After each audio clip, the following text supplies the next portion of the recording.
It's December 1936, and the walls of Fort Belvedere are closing in on a king. In one of the most intimate chambers of this Gothic revival fortress nestled in Windsor Great Park, King Edward VIII of England carefully fastens an emerald bracelet around the delicate wrist of a woman who would never be his queen. The stones catch the firelight, each facet reflecting not just beauty, but betrayal. Because those emeralds? They weren't his to give. They never were. And this single act of romantic defiance would set off a chain of events involving theft, conspiracy, and a decades-long battle to reclaim what was stolen from the British crown. This is the story of the jewels King Edward VIII gave to Wallis Simpson that weren't his to give, and trust me, the scandal goes deeper than you could ever imagine.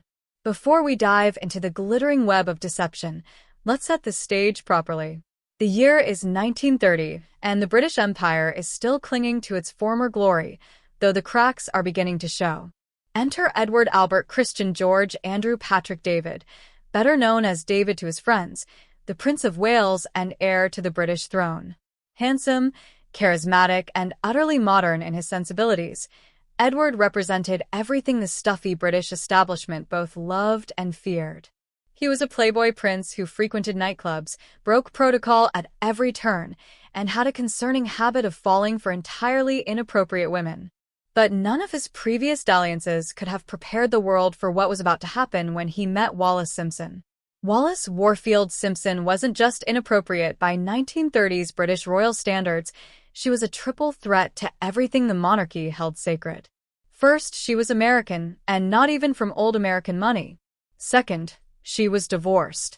And third, and perhaps most damning of all, she was still married to her second husband when she and Edward began their affair. Born in Pennsylvania in 1896, Wallis had lived a life that was comfortable but far from royal. Her first marriage to U.S. Navy pilot Earl Winfield Spencer Jr. had been troubled and ended in divorce in 1927. By 1928, she had married Ernest Aldrich Simpson, a British-American businessman, and it was through London society circles that she would eventually be introduced to the Prince of Wales at a party in 1931. The chemistry was immediate, electric, and absolutely scandalous. What happened next was a love affair that would literally change the course of British history. Edward became utterly obsessed with Wallis. He showered her with attention, with gifts, and most significantly, with jewels. And not just any jewels. We're talking about some of the most magnificent pieces ever created by the finest jewelers in the world. Cartier, Van Cleef, and Arpels, and other prestigious houses became the instruments through which Edward expressed his devotion. But here's where the story takes its first dark turn. Many of the jewels Edward lavished upon Wallis weren't purchases made from his considerable personal fortune. Some of them were royal family heirlooms, pieces that had been passed down through generations, treasures that technically belonged to the crown, not to him personally. The distinction might seem subtle, but it's absolutely crucial to understanding the magnitude of what Edward did. In the British royal family, there are personal possessions, and there are crown possessions. Crown jewels and certain family heirlooms are held in trust for the nation, meant to be passed down from monarch to monarch.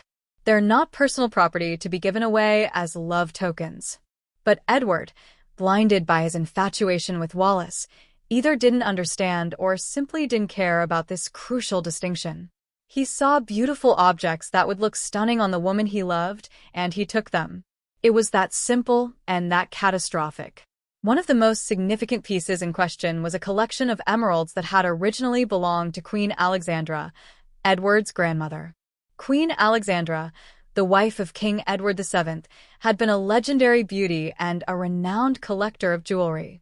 Her emeralds were particularly famous, deep green Colombian stones of exceptional quality and size. These weren't just valuable, they were historically significant, pieces that had adorned the neck and wrists of a Queen of England. And somehow, these emeralds ended up in Wallis Simpson's possession. The Countess of Dudley, who would later host the Windsors at her estate, noted in her autobiography that when Wallis showed her the 3 trunks of jewelry she had brought with her during a visit to England in 1946, she was shocked to see a great many uncut emeralds, which I believe belonged to Queen Alexandra. Uncut emeralds. Royal emeralds.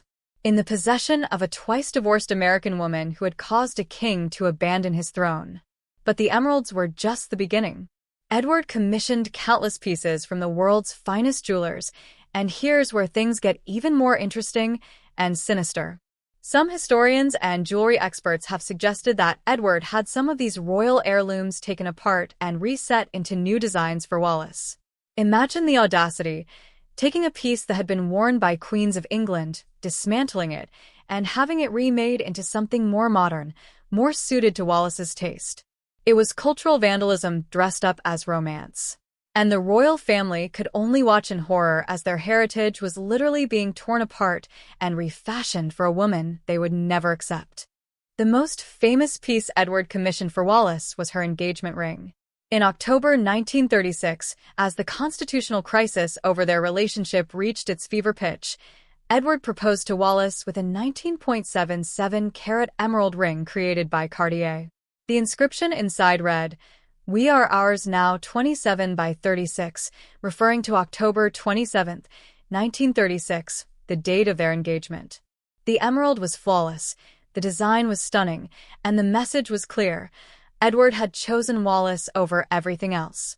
The choice of an emerald was deliberate and deeply symbolic. Most royal engagement rings featured diamonds or sapphires, traditional choices that connected the wearer to centuries of royal precedent. But Edward chose an emerald, a stone associated with rebirth and renewal, because that's what Wallis represented to him, a new beginning, even if it meant destroying the old order. Less than 2 months after that engagement, on December 11, 1936, Edward VIII abdicated the throne. The abdication speech, broadcast across the world, remains one of the most famous pieces of royal communication in history. I have found it impossible to carry the heavy burden of responsibility and to discharge my duties as king as I would wish to do without the help and support of the woman I love. It was romantic, it was unprecedented, and it had consequences that would ripple through the royal family for generations. Edward became the Duke of Windsor, Wallis eventually became his wife, and together they went into a gilded exile that would last for the rest of their lives. But exile didn't mean Edward stopped giving Wallis jewels. If anything, the gift-giving intensified. Without the restrictions of royal protocol, without advisors constantly warning him about propriety, Edward could indulge his passion for adorning Wallis with magnificent gems without restraint. And this is where the question of what was his to give becomes even murkier. Because when Edward abdicated, he took certain items with him. Items that his younger brother, the new King George VI, and other members of the royal family believed belonged to the crown, not to Edward personally. Lord Louis Mountbatten, Edward's cousin and a significant figure in the royal family, became particularly troubled by this situation. Mountbatten was acutely aware that certain pieces Edward had taken into exile were not his personal property. These weren't just valuable objects. They were pieces of royal heritage that had been acquired by or given to previous monarchs. In the years following Edward's death in 1972, Mountbatten attempted to negotiate with Wallis for the return of these items. His daughter, Lady Pamela Hicks, revealed this decades-long struggle in a 2019 podcast interview, finally bringing to light a battle that had been fought behind closed doors for years. According to Lady Pamela, her father believed that when Edward abdicated and went into exile, he took as his private possessions one or two things, actually beautiful little boxes, that were his father's or grandfather's. My father thought he shouldn't have taken those, because they became state things. She continued, my father fought an endless battle to try to get Wallis to hand those back.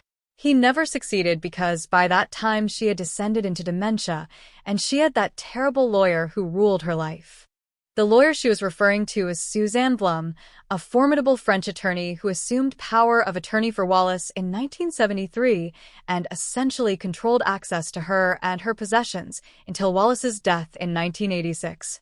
Blum was known for being fiercely protective of the Windsor's legacy and equally fierce in her refusal to cooperate with the British royal family's attempts to reclaim any items. Mountbatten died in 1979, assassinated by the IRA before he could ever succeed in recovering the items he believed had been wrongfully taken. The The jewels and other precious objects remained with Wallis, locked away in her Paris home, their provenance becoming increasingly unclear as the years passed and memories faded. But the story doesn't end there. In fact, it's about to take an even more dramatic turn, because in 1946, decades before Mountbatten's death and while Edward was still alive, Wallis Simpson's jewelry collection became the subject of one of the most mysterious thefts in British history, a theft that many people believe was staged by the Windsors themselves. It was October 1946, and the Duke and Duchess of Windsor were in England, staying at Ednam Lodge, the Berkshire country home of the Earl and Countess of Dudley. The war was over, and the Windsors were attempting to negotiate some kind of return to British society, hoping that perhaps the passage of time had softened the royal family's hostility toward them. They were wrong, but that's another story. What matters for our purposes is that Wallis brought with her an absolutely staggering amount of jewelry, 3 entire trunks filled with gems. The Countess of Dudley, their hostess, was alarmed by this display of wealth and urged Wallis to store the jewelry in the house's strong room for safety. Wallis refused, insisting she preferred to keep the trunks in her bedroom where she could see them. On October 16th, while the Windsors were dining at Claridge's in London with the Dudleys, thieves broke into Ednam Lodge and stole the contents of Wallis's jewelry trunks. The reported value at the time was £20,000, though some estimates put it closer to £500,000, roughly £17 million in today's money. Scotland Yard was called in to investigate, and almost immediately, the detectives noticed that something about the theft didn't add up. The thieves had entered through an upstairs bedroom directly adjacent to Wallis's room. They would have needed remarkably specific knowledge of the house's layout and of where exactly the jewelry was stored. The dogs that should have been in the house and barking at intruders were conveniently out on a walk with the head housemaid, who normally would have been present during the dinner hour. Nothing else in the house was disturbed. The thieves knew exactly what they were looking for and exactly where to find it. Even more suspicious was what wasn't stolen. Wallis had been wearing one significant piece to dinner that night, a Cartier ruby and sapphire brooch featuring the entwined initials E and W that Edward had given her during the abdication crisis. This brooch was perhaps one of the most emotionally significant pieces in her collection, yet it escaped the theft simply because she was wearing it. Additionally, a brand new Cartier Bird of Paradise brooch, a spectacular piece featuring a 65-carat sapphire surrounded by diamonds, had been delivered that very morning and was found hidden under a vase in Wallis's room after the theft. Or was it? Because later, Edward claimed that this brooch had actually been among the stolen items, a claim that made insurance investigators deeply suspicious about whether the couple was attempting to inflate the value of their claim. The insurance company paid out £400,000, and the Windsors immediately insured Wallis's replacement collection for double that amount. A year later, in 1947, they brought a large quantity of loose gems to Cartier to be set into brand new pieces. Loose gems. Where does one acquire a large quantity of loose, valuable gems shortly after reporting a massive jewelry theft? The implications were clear to many observers. The Windsors had staged the theft themselves, collected the insurance money, and now had both the original jewels and the insurance payout. It was the perfect crime, if it was indeed a crime. But why would they do this? The Duke and Duchess of Windsor were not poor by any reasonable standard, but they also weren't as wealthy as people assumed. Edward had received a financial settlement when he abdicated, but it wasn't enough to support the lavish lifestyle he and Wallis maintained. They lived in grand homes in France, employed numerous staff, entertained constantly, and maintained the appearance of royalty without the royal purse to support it. The insurance fraud, if that's what it was, would have provided a significant influx of cash while also allowing them to keep the actual jewelry. It was too perfect, too convenient, and too suspicious to be a genuine theft. The suspicions would be dramatically confirmed decades later, in 1987, when Sotheby's held an auction of Wallis Simpson's jewelry collection in Geneva, following her death in 1986. The sale was extraordinary, 306 lots of the most magnificent jewelry, pieces that told the story of one of the 20th century's most controversial love affairs. Collectors and celebrities from around the world flew to Switzerland to bid on the Windsor jewels. Elizabeth Taylor, famous for her own legendary jewelry collection, bought several pieces. The total sale brought in over $50 million, all of which went to the Pasteur Institute in Paris, as specified in Wallis's will. But here's the bombshell. Among the 306 lots at that Sotheby's auction were at least 30 pieces that Wallis had reported as stolen in the 1946 theft. 30 pieces. Items that were supposed to have been gone for 40 years suddenly reappeared, now being sold to the highest bidder. Leslie Field, author of The Queen's Jewels, the personal collection of Elizabeth II, and a renowned expert on royal jewelry, was unequivocal in her assessment. I believe the Duchess of Windsor defrauded the insurers by overstating the numbers and identifications of the jewels which had been disposed of. At least 30 items she named as being stolen turned up in the Sotheby's catalog at Geneva in April 1987 and were sold for high prices. She clearly could never wear those jewels again after she and her husband had collected the insurance. They had from the beginning been in a strongbox in Paris and remained there. Let that sink in for a moment. For 40 years, some of the world's most valuable jewelry sat in a strongbox in Paris, while the world believed it had been stolen. Wallis could never wear these pieces again. They were too recognizable, too famous. But she kept them, and after her death, they were sold for astronomical sums. The deception was complete and undetected throughout her lifetime. The insurance company never knew they had been defrauded. The public never suspected. Only after Wallis's death, when the jewelry finally came to light again, did the truth become undeniable. But let's return to the question that started all of this. Which jewels did Edward give Wallis that weren't actually his to give? Beyond the Queen Alexandra emeralds already mentioned, there were other pieces whose provenance was questionable at best. The Duke of Windsor was known to have inherited various items from his father, King George V, and his grandfather, King Edward VII. Some of these were clearly personal bequests, items that George V had purchased himself and left to his son. But others were crown property, pieces that should have remained in the royal collection to be worn by future queens and princesses. The line between personal and crown property was deliberately blurred by Edward, who seems to have adopted the attitude that if he possessed something, it was his to do with as he wished. One particularly controversial piece was a bracelet featuring 9 gem-set Latin crosses, each rendered in different colored stones, sapphires, emeralds, rubies, aquamarines. This bracelet, created by Cartier, was engraved with dates commemorating significant moments in Edward and Wallis's relationship. It was an intimate, personal piece that Edward designed himself. But according to some jewelry historians, the stones used in this bracelet were removed from older pieces in the royal collection, pieces that Edward had no right to dismantle. Again, we see the pattern. Edward taking what wasn't his, transforming it, and giving it to Wallis, erasing its royal provenance in the process. Then there were the little boxes that Lord Mountbatten mentioned, fabric pieces and other precious objects that had belonged to previous monarchs. These items might not have been as visually spectacular as the jewelry, but they were significant nonetheless, pieces of royal heritage that should have remained in the family's possession. Edward took them, and despite decades of attempts by Mountbatten and others, they were never recovered. Some may have been sold off privately over the years. Others may have been among the items auctioned in 1987.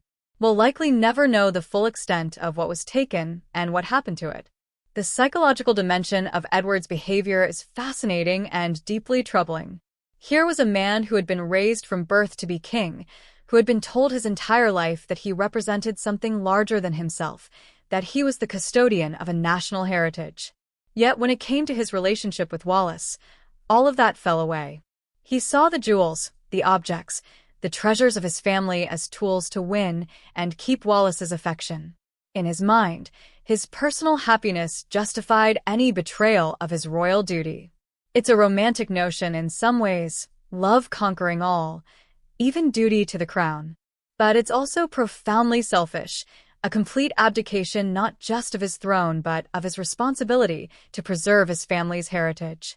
Wallis, for her part, seems to have had no qualms about accepting these gifts, regardless of their provenance.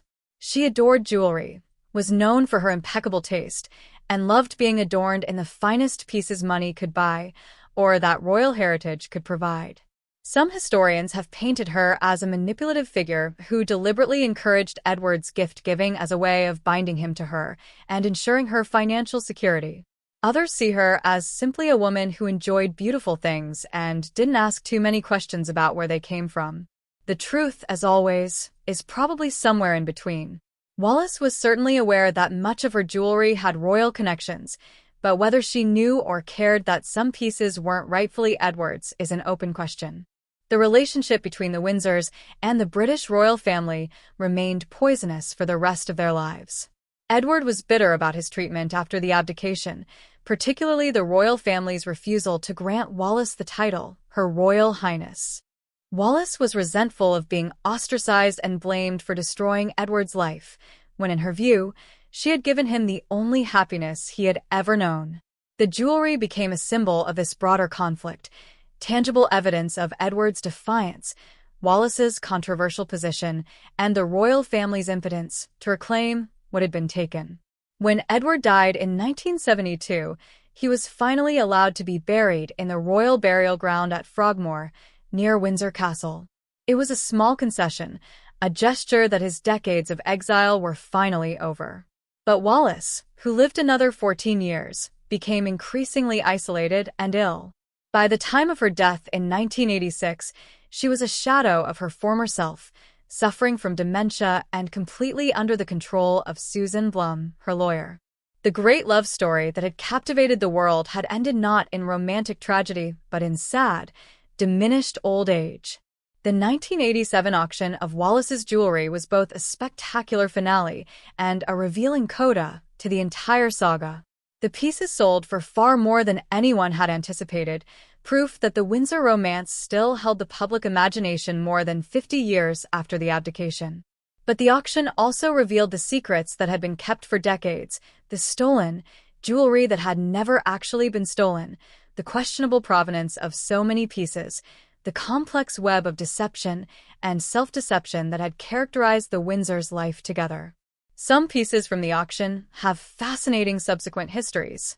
The famous panther bracelet, which featured a three-dimensional onyx and diamond panther with emerald eyes draped across a magnificent cabochon emerald, sold for £4.5 million, a world record at the time for a Cartier piece. The engagement ring, that 19.77-carat emerald with its intimate inscription, sold for over $2 million. Each piece that went under the hammer carried not just monetary value but historical weight. These were the jewels that had caused a constitutional crisis, that had been the subject of mysterious thefts and insurance fraud, that had been at the center of decades of family conflict. But what of the pieces that weren't in the auction? What happened to Queen Alexandra's emeralds? Some jewelry historians believe they were among the items that were broken up and reset, their original form destroyed even as the stones lived on in new designs. If that's true, it's a tragedy of cultural vandalism. These weren't just valuable gems. They were historical artifacts that had been worn by a Queen of England, pieces that connected to a specific time and place and person. By dismantling them, Edward didn't just take what wasn't his. He erased history. Other experts suggest that some of the most controversial pieces were sold privately long before the Sotheby's auction, moved through discreet dealers to anonymous collectors who wouldn't ask uncomfortable questions about provenance. In the shadowy world of high-end jewelry dealing, pieces with questionable backgrounds can be laundered through a series of sales until their origins become impossible to trace. The Queen Alexandra emeralds, if they still exist in their original form, could be sitting in a private collection right now, with the current owner having no idea of their royal provenance or the scandal that surrounds them. The British royal family, for their part, maintained a dignified public silence about the entire affair. They couldn't openly accuse the Duke and Duchess of Windsor of theft or fraud without creating an even bigger scandal. They couldn't publicly detail which specific pieces had been wrongfully taken without drawing attention to the family's inability to prevent it or recover them. So they said nothing, and the story became the stuff of rumors, whispers in royal circles, carefully worded hints in biographies and memoirs. Only gradually, as participants in the drama died and time created distance from the events, did the truth begin to emerge in fragments. The moral of the story, if there is one, is complicated. On one level, it's a cautionary tale about putting personal desire above duty and responsibility. Edward wanted Wallis more than he wanted to be king, and he was willing to pay any price, including betraying his family and his heritage, to have her. On another level, it's a story about the corrupting nature of privilege and entitlement. Edward had spent his entire life being given everything he wanted. When the rules finally said no, he simply ignored them and took what he wanted anyway. The jewels were just symbols of a deeper disregard for any authority or obligation that stood between him and his desires. But it's also, undeniably, a love story, even if it's a deeply flawed one. Edward genuinely believed that Wallis was the only woman who could make him happy, and he was willing to sacrifice everything for that happiness. Whether that makes him romantic or foolish is a matter of perspective. The jewels he gave her, including those that weren't his to give, were expressions of a love that was all-consuming, that recognized no boundaries or limitations. That such love proved to be built on a foundation of selfishness, and betrayal doesn't make it any less real, it just makes it more human. For Wallis, the jewels were both a blessing and a curse. They were proof of Edward's devotion, tangible evidence that she had won the heart of a king.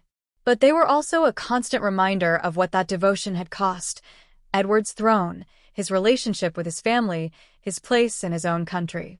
Every time she put on one of those magnificent pieces, she was wearing not just gems but guilt, controversy, and scandal. The fact that she apparently staged a theft of these jewels and then kept the stolen pieces hidden for decades suggests a complicated relationship with these objects. They were too precious to actually give up, but also too controversial to wear openly. So they sat in a Parisian strongbox for 40 years, neither truly possessed nor truly relinquished, much like Wallis's own ambiguous position as a woman who had won a king but never became a queen.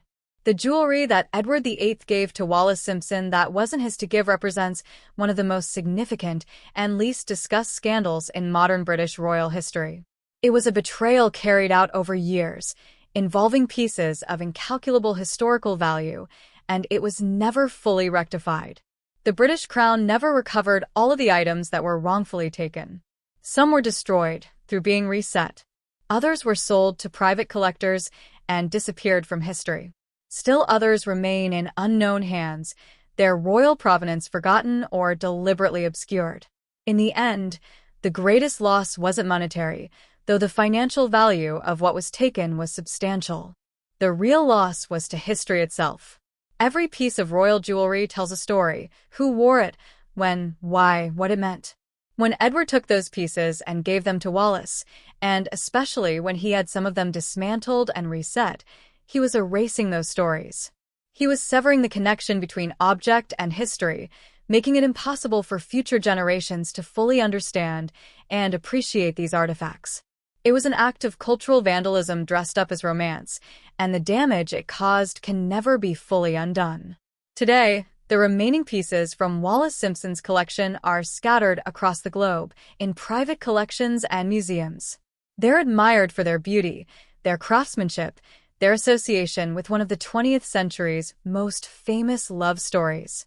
But beneath that surface beauty lies a darker tale of betrayal, theft, fraud, and family conflict. The emerald bracelet that Edward fastened around Wallis's wrist at Fort Belvedere in those final days before abdication wasn't just a gift. It was stolen property, a piece of British heritage that he had no right to give. And it was just one piece among many. The next time you hear the story of Edward VIII and Wallis Simpson portrayed as the ultimate romance, the king who gave up everything for love, remember the jewels. Remember Queen Alexandra's emeralds, taken from the royal collection and given to a woman who would never be queen. Remember the little boxes that Lord Mountbatten spent years trying unsuccessfully to recover. Remember the mysterious theft of 1946 that turned out to be an elaborate insurance fraud. Remember the 30 stolen pieces that miraculously reappeared at the 1987 Sotheby's auction.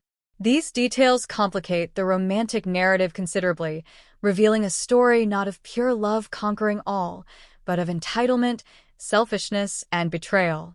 Edward VIII gave Wallis Simpson many jewels over the years. Some he purchased legitimately with his own money. Those pieces, magnificent as they were, are not the subject of controversy.